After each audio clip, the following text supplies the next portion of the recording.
Newton's third law, the third law of Newton, and that law is common, called action-reaction. Action-reaction. We are going to understand why in a minute. So third law, action-reaction. That law is very important because understanding this law, we are going to have enough elements for us to discuss something that is very important in physics, which is called equilibrium. Okay? So equilibrium is a directly consequence of the Newton's third law. And eventually, if you have presence of force and not equilibrium, you have a net force, and then you have objects accelerating. So we can understand why the third law is so important. Okay, equilibrium, and if there is no equilibrium, we are going to have an object accelerate, and then we come back to the second law. If you have equilibrium, sometimes in order to understand better the problem, we come back to the first law, the inertia law. Okay. Okay. So what is the third law? What is the most important things about the fact about the third law? The first one that is very important is that there are no single forces. Okay. So it doesn't exist, just a force.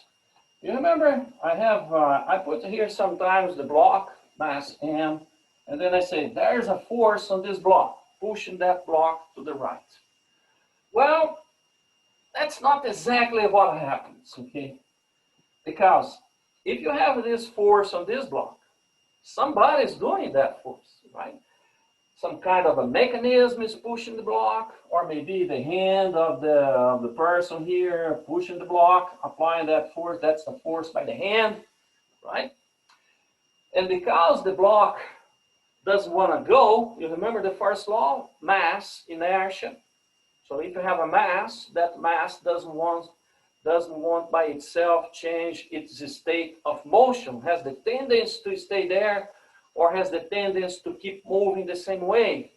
So if I apply this external force on the object doesn't want to move. So probably this object is going to react.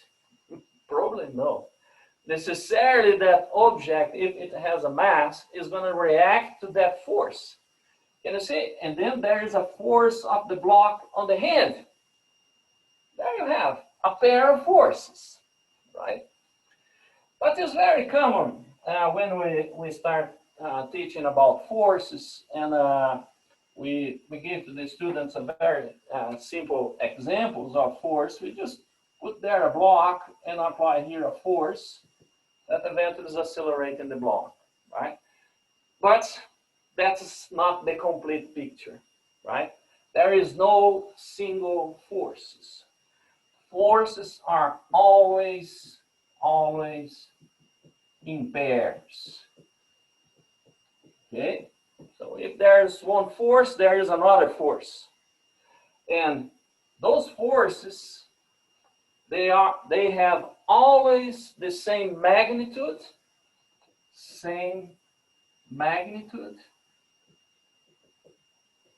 and opposite direction.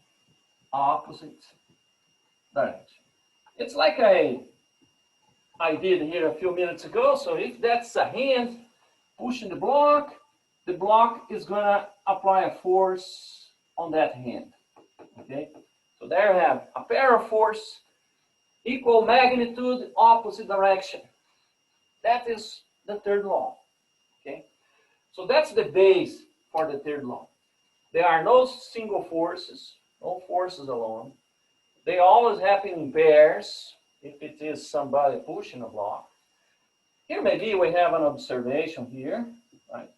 And the third thing is same magnitude, opposite direction. If you are talking about two forces, because sometimes, and we are going to see this, okay, eventually we already deal with that when we add forces, right? So look at this. If you have a force here, F1, and have a force F2, in order for this object to be in equilibrium, I can do an equilibrium with three forces, right? I not necessarily need to have here a force perpendicular to F1, another force one force opposite to F1 and another force opposite to F2. Eventually, with one more force, I can have the equilibrium here, right? And how we get that? We just added those two forces, right? So this is some kind of a resultant force, and look what happens now. If I apply this force here to the left, same magnitude than that resultant force, I can have the equilibrium, right? So this thing here that I'm saying always in pairs, I'm saying that if you have just one force, there exists at least one opposite direction. But eventually, if you have two forces, you can find a third force that balances those two. And that force is going to be exactly opposite to those two forces to the right. And then we have a pair of forces here again, right? So the condition of equilibrium eventually can be complex. You can have many forces on the object. But let's say if you add all the forces to the right and all the forces to the left in two resultant forces, they're going to have the same magnitude in opposite direction. So this is what I'm expressing here, always in pairs with the same magnitude in opposite direction. So it does mean that it's necessarily only two forces, right? Can be more, but they balance if the object is in equilibrium, okay? Okay, so that is the first thing. You can say, well, it looks easy, right? It looks easy, this law, always in pair, opposite direction. Well, maybe it's not eventually so easy, right? Remember the book on the table? So that's a classic example. And we're going to see how important is the next step on this law in order for you to identify those forces. Okay, so if I have the book here on the table, all right, we discussed that we have at least two forces on this book, important forces, right? Because at this point, I already mentioned to you guys that all the objects around this book is attracting the book, right? Because Newton proposed this idea of the gravitational force, the gravitational attraction, and that is the kind of force that happens between two pieces of mass. So any piece of mass attracts any other piece of mass. But what happens is that those forces, they depend on the mass, and regular masses of a few kilos, a few grams, they produce a very small force among them, among those objects. The thing really needs to be big, right? Think about the Earth. So that's a lot of mass, and then we can see how strong is the force that the Earth attracts us down, right? So what we are talking about here, this book, is about important forces, right? So eventually, this book can have a very, I don't know, infinite numbers of force attracting this book in all directions, all the masses around, right? Including the moon, the sun, right? But those objects, they are so far away, and this mass is so small that all those forces eventually are not important here on this point. And we have two external forces here that are much larger than those. Right? What are those forces? The first one is the weight, the gravitational force of the Earth attracting the book down. The Earth is the table is strong, resists the book, and apply a force back here up, right, against the weight, is the support force, and balance the weight, and the book stays there on the table in equilibrium, right? So look, in order for me to identify the forces on this book, I'm assuming the book, right? Do we have other forces on this system? Oh, we have a lot of forces, right? We have many other forces. Look at that. The book is going to do a force on the table. The book is going to do a force on the surface of the table, right? We didn't talk about this when we discussed the book. We just put the weight and the normal force by the table, but there is a force here. So when the weight goes down, the book do a force on the table and the table respond. I put the response, the normal force is right there, the response, right? What else? Well, you can think that here on the base of the table, you have two forces, right? So all this mass of the table with the book is pushing down on the surface of the earth. So this is a half of the weight of the table. So the table plus book, they have some mass, right? And in each one of the, well, it's not just only two legs for the table, right? It's going to be 1/4. Okay, so each one of those legs, right, is 4 legs, right? So each one of them are going to hold this 1/4 of the total force that the earth is doing on the table and on the book. And by other side, the earth is going to respond. The earth is going to respond in each one of those legs up. So how many forces we have here? And those are important forces. Those are important forces. They cannot be just disregarded because it's so far away or so small. Okay, so you can see that immediately when we see a very simple system like this, just a book and a table, and we can see this a lot of pair of forces present. You keep wondering, I need to have some kind of a resource in order to be more specific about what forces I want to consider, right? And this resource is what we call here on the last thing of the third law. That is what we call to define the system. So in order for me to discuss the presence or not of those pair of forces and trying to understand the magnitude of those forces and what are the consequences of those forces on the object, I need the first thing, define my system. And then I can be very easy, much easier discuss things, right?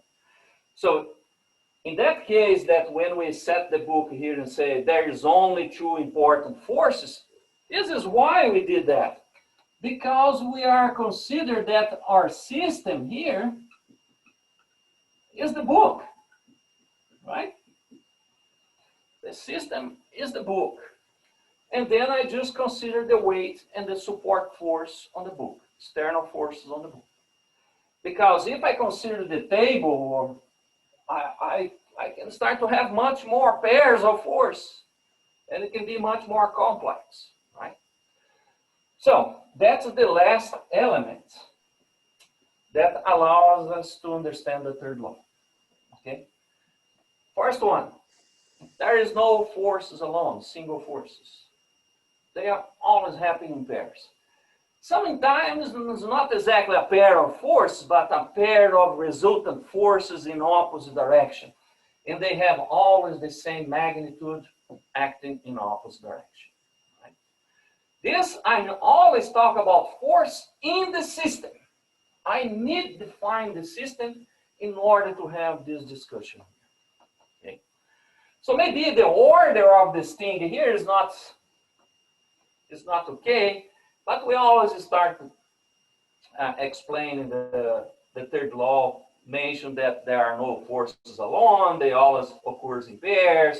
And then the last thing that we discuss when the students they start to understand it a little bit and realize how difficult this can be, we mention the system. But maybe the system is supposed to be the first thing that you do. So when we're going to study a mechanical situation, right? Some object in the presence of force in this object, the first thing that you need to do is exactly being clear, very clear about what is your system. What's the system that you're going to study the presence of those forces, okay? And then comes the other. But we are going to keep this order because normally that's the way that we explain things, right? Okay, so that is the most basic and important things about the third law. And then I say, well, it still doesn't look so difficult. I define my system. I look at the contact force, or can be forces at a distance, right? Because look at that. Most of the time, when we mention some examples here, we talk about forces by contact, mechanical forces by contact. But that's true if there is no contact. So here's the planet Earth. Here's the satellite in orbit, right? So we know that the Earth attracts the satellite, so that's the weight of the satellite up there. So the Earth is able to cross this distance. What distance gravitational force can cross? We already discussed here. We do not know limits. Gravity attracts far, far away distance, right? But that force depends on the mass and drops with the square of the distance. So it means that it drops very fast, right? But the Earth is attracting the satellite. And then I say, there you have, teacher, a force alone. Yeah, maybe on the satellite. But if you consider the system, the Earth and the satellite, you're going to find the other force. And what force is that? The satellite attracting the Earth planet.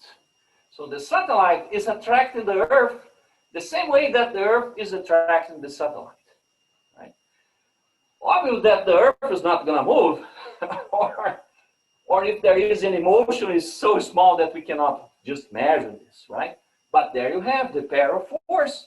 So even force at a distance being transmitted by what we call a field, a gravitational field in this case, that's a much more complex way to describe gravity that starts with Newton, they continue in space and time.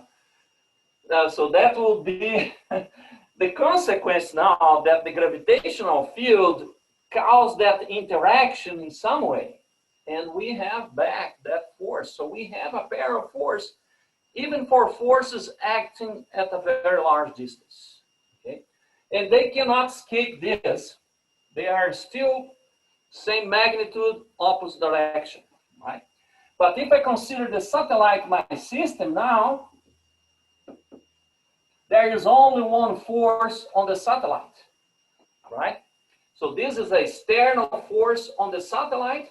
The response to that force is on the Earth. But if my system is the satellite, there is a net force. And what a net force does? Causes acceleration. What is acceleration?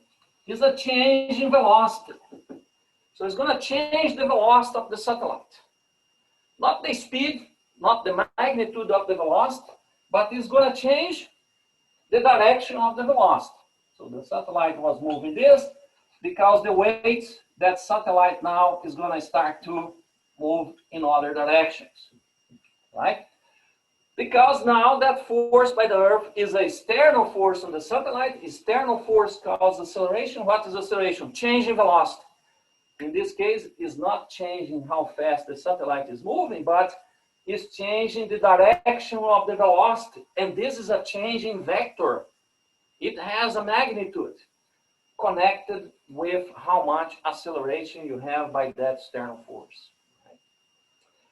So this is one example here that I would like to mention. Okay, so forces at a distance, you could say, well, force at a distance, there is no response. Yes. If this is a kind of physical phenomenon that causes a force at a distance, there is a response. It can be magnetic force, electromagnetic force, any force. There's going to be a response because that interaction between the objects, right? Other thing that we're going to discuss here, something that is very interesting, okay, is what we call real forces, and fictitious forces. Oh my God, fictitious? They do not exist? No, they exist. They can cause acceleration, okay, those forces. And how we call them fictitious? Fictitious. It's just one T. Fictitious forces, right? Fictitious forces. What kind of force is this? It's simple, right? I'm going to give an example, and then you're going to understand this kind of force. There are many kinds of fictitious force, okay? But one of them is this that I'm going to show. Take this pen. I'm pushing the whiteboard with my pen. So I'm pushing the whiteboard, and I can identify the source of the force is my hand. So I can see what originated that force of the pen against the whiteboard. Was my hand that created that force pushing the pen against the whiteboard. So that's a real force, right? So in a real force, I can identify the source of the force, right? The person pushing the ground for me to walk, a car, moving the tire back, and then the ground respond, push. So all those are real forces. I can identify what is doing it. But I'm going to show you a force that the pen is doing the whiteboard, and this one is fictitious. There you have it. So the pen was coming here. I don't know who did that on the pen. Could be a hand, could be. If the pen is coming here and hit the whiteboard, it's going to cause a force on the whiteboard. And why that force is being caused now? Because the inertia of the pen in this case, inertia of the pen. So those kinds of inertial forces, forces by inertia, they are called fictitious force. So if I see a pen collide with the whiteboard, I can see that the pen does a force on the whiteboard, but I can see what's the cause. If there is nobody pushing the pen, or some mechanical arm doing that, right? It was caused by the inertia of the pen traveling and hitting the object and cause that force. So normally, forces by inertial motion, they are called fictitious, right? Maybe there's another one that you guys know. So you are here on a car, right? So there's a car. The car is moving a curve like this, right? So here's the driver. So the driver is here on this side. Okay, so that's the driver.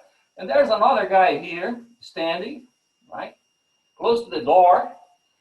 And when the car does this, it looks that you push the door to the outside of the curve, right? So your friend is driving, making this turn to the left, and it looks that you apply a force on the door, right? And then we could think about this action-reaction. So which one is happening first, right? So it's not you pushing the door, you are responding. So this is a reaction. So you pushing the door is a reaction. A reaction to what action? The door pushing your shoulder because the car is moving left. So you have the tendency to go straight by inertia. And then the door push your shoulder to inside the curve. So this is the force by the door on the shoulder, right? And then you respond, apply a force on the, so this is shoulder, in shoulder by door. And this is indoor by shoulder. Look at that. That force that you think that is the action, okay? That force that you think that is the action, in reality is the reaction, okay? In reality is the reaction. So this is reaction force. The action is here. That's the action. Is the door, the car taking you, change your direction. So you have this tendency to go straight, but the door push your shoulder to the left, and then you respond, applying a force on the door. Right? So you can see that this thing about the action-reaction, there is a pair of forces. And sometimes those forces are being caused by inertia, right? So this kind of force here, force that we just mentioned, is called centripetal. Centripetal force, that is the force by the shoulder on the door, okay? Force by the shoulder on the door, that is motivated by what we call a centripetal force, a force that the door apply on the shoulder, change the direction of the passenger on that car, okay? So again, this is some kind of inertial force. Inertial force. So this force that we call centripetal, because when the guy drives and turns around, that force is point to the center of the curve, because that is called centripetal, to the center of the curve, right? That is inertial force, is fictitious too. And we have a pair, like in any other situation with the third law, action-reaction, right? So it's not you pushing the door. In reality, the door pushes your shoulder first. So that's a reaction. The action is the door, the car, taking you to the left. Okay. Same way when you are sitting in the airplane, inside the airplane, and then the airplane accelerates on the runway, and then it looks that you push the seat back. You can say that's the action. I'm pushing the seat back inside the airplane. No, that's reaction.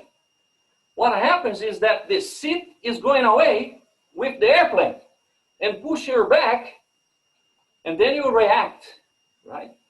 So that would be another example for the third law that sometimes confuse people. And again, it's some kind of fictitious force because it's being caused by the inertia of your body. So here you are. So you are seated there. So that's the seat, right? So you are in here in contact, right? So it looks that you push the seat. You can think that is action. No, that's a reaction force. You react, reaction. What's the action? Is the seat going with the airplane? Being accelerated by the airplane and push your back, and then you respond pushing the seat of the airplane. There you have a pair of force, action, reaction, right? But that force that you do is the reaction, is not the action, right? Okay, so that is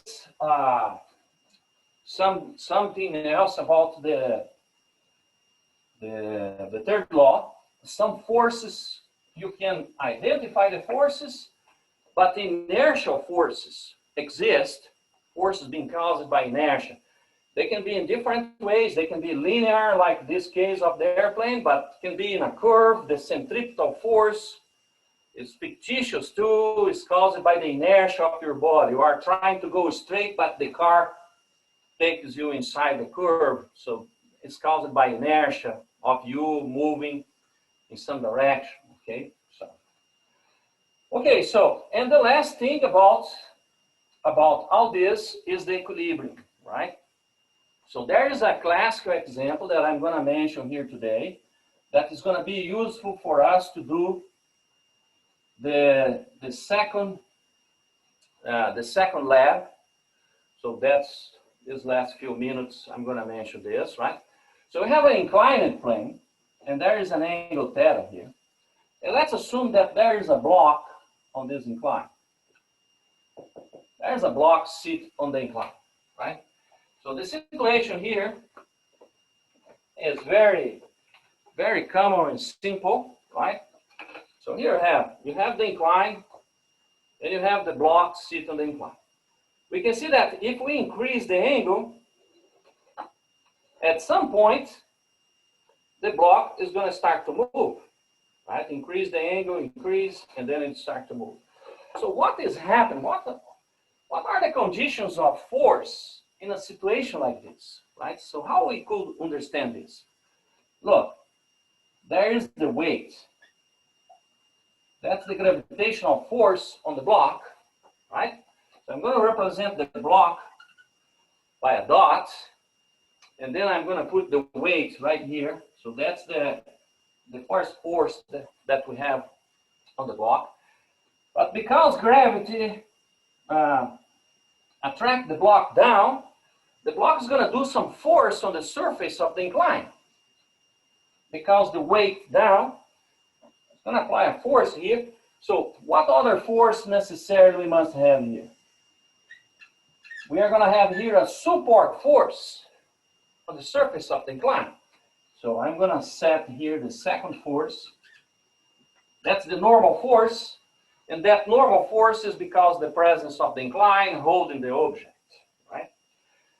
And as a last situation here, let's assume that the block is in equilibrium. It's not sliding. So we know that, let's assume that's the angle that's right there on the limit. So if you go a little bit up with the angle theta, the block slides. But let's assume that it's still there. So if the block is not sliding, and I know that some of the weight is dragging it down, what necessarily I must have here in this situation? We must have a friction on the base of the block. There's friction. It's the contact of the block with the incline. There is some roughness. They grab each other there in some way, and that's friction. So let's represent the friction here parallel to the incline. I'm going to represent that by a small lowercase f, because normally we represent that, and that's parallel to the incline. So that's the force F, right? So then those are the three important forces on that block. We have the normal, we have the weight, and we have some friction that is still holding the block on that position, right? So how we could understand this in terms of equilibrium? There is only one way for us to do that. Is to imagine that we could think about a coordinate system here,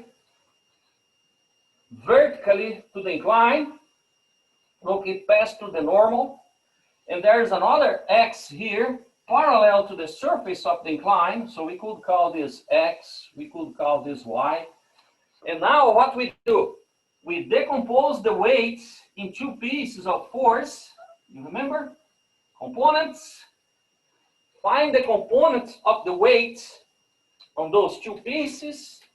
And then I'm going to have here, let's call this component Y of the weight, component X of the weight. So those two components together, they are the weight. And now I clearly can see the condition for equilibrium for the block on the incline. What condition is that? That the friction is going to be equal the component X of the weight. And the normal force is going to be equal the component Y of the weight. So that's the condition for equilibrium. So meanwhile it is at the end, the block is going to stay there, right? If you continuously increase in the angle, that component of the weight is going to increase, this one decreases, and finally, the component X of the weight is bigger than the friction that can exist, and then the block slides, right? So if the component X is bigger than the friction, if you increase the angle, at some point the block is going to slide, right? So this is a classic example of the equilibrium, and we clearly can see pairs of forces, right? Friction, component X of the weight. Normal, component Y of the weight. Pair of forces in equilibrium. Okay, guys, we just got